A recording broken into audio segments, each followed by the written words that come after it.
So, Dr. Umar, you again are in a social media controversy, kind of piggybacking on what we were talking about in the previous segment on how do we reach out to young people for your meeting with the rapper Suki Hana.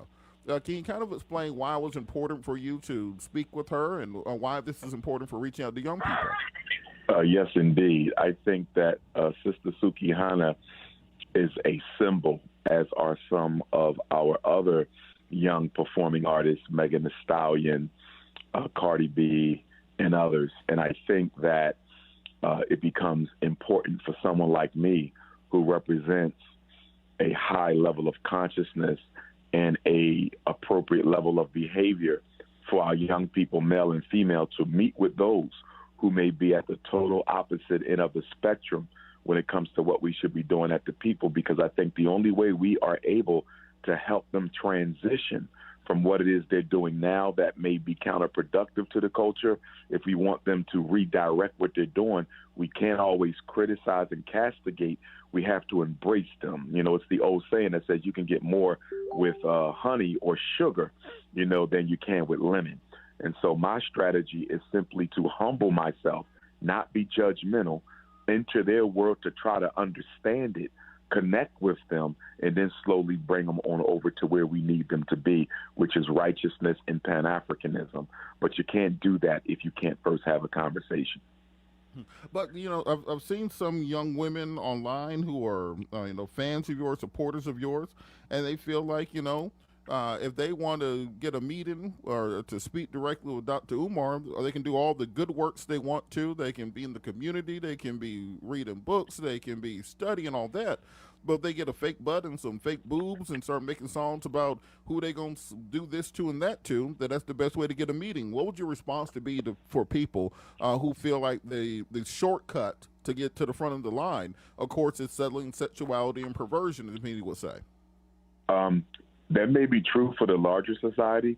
It's not true for me, and I would say that because I'm accessible to everyone. My cell number is public. Anybody can text me. Anybody can call me. Anybody can come up to me and have a conversation. Today, I'm in Chicago to speak at the Bantu Fest at 4 o'clock, and when I'm done speaking, anybody can come up and have that conversation. So there's no one in the diaspora who could argue that I need to have a conversation with Dr. Umar and I can't get his attention. That's impossible. Mm-hmm. And with that, when it comes to how we're going to bring these young people in, the folks who are, I think they're very different now, growing up in the social media generation. When you're bombarded with these images, when you're bombarded with materialism, when you're bombarded with the messages of anti-blackness, for the old folks out there who see the young people and just see this disconnect, what will be your advice to them if they're talking to somebody who might be a Suki Hana or a Sexy Red or Meg Thee Stallion or Cardi B fan? How do you approach them and talk to them about ideas about supporting our people and Pan-Africanism when that is so divergent from what the popular culture is teaching them? You have to be humble and you have to be non-judgmental. I don't think I would have the following that I have amongst the youth if I didn't seek to first understand them, to hear their side of the story. I can still agree to disagree, but I have to be respectful enough to let me give them their narrative. And the therapist in me demands that I find something in their story, in their background, in their narrative that I can use to connect with that will allow me to pull them over and kind of see where it is we're trying to go and why we need them with us. But unfortunately, many of us come from, that religious background where you condemn, you criticize, you can be disassociated, you can be thrown out. That's not going to work this time, and it's not going to work with this generation because the church has abandoned our children. The church has, they have failed our children, and so have the elders. So how can you criticize a behavior that you had a hand in creating yourself because you are not taking care of business with the children? You are not raising them with those traditional customs and morals and values and principles that our grandparents raised us with. We would not have this problem right here if the elders didn't abandon their station and if the black institutions didn't turn their backs on our young people. So we are responsible for who they are. And I understand that, and that's why it helps me to be humble, and it helps me to understand their side of the story. You've talked a lot about this, that it starts really with family. And part of the problem that we face is that the black family unit has been broken intentionally. I want people to understand this was broken on purpose. But right now, I'm looking at some statistics say that only 35% of black men were married in 2021. Only 28% of black women, however, were married. Why do you think there's such a gap between the percentage of black men who are married and the percentage of black women who are married, where black men are at 35% and black women are at 28.7? So we're talking about a 5, 6, 7, 8 point difference. Well, I'll tell you, black women don't have the options black men have. That's number one. But even when you look at both of those statistics, they are very short of 50%, which goes to show that black men and black women really don't have the patience for each other. They don't have the commitment for each other. Okay. And I think a lot of this back and forth gender war that we're having, that we're seeing on social media play out, where you have entire social media outlets dedicated to destroying the public image of black men and vice versa, dedicated to destroying the public image of black women. I think a lot of this is affecting our young people. And once again, as I said, with the organizations that are promoting an anti-African identity, I also find it to be more than a coincidence that at a time when the U.S. power structure is promoting childhood transgenderism, that we're seeing black men and black women tear each other down in front of our children, which will help advertise, promote, and recruit for that childhood transgenderism movement. So once again, I'm finding this to be a bit more than a coincidence that at a time when our children need to see examples of strong, healthy, heterosexual families, we're actually showing them the opposite. And one of the things I'm thinking about doing this coming fall is going on a little tour so we can have some town hall conversations about the black male-female relationship divide. Because if we don't get that right, if we lose the black family, we lose the black race. The family is the essential institution. If there is no family, there is nothing else.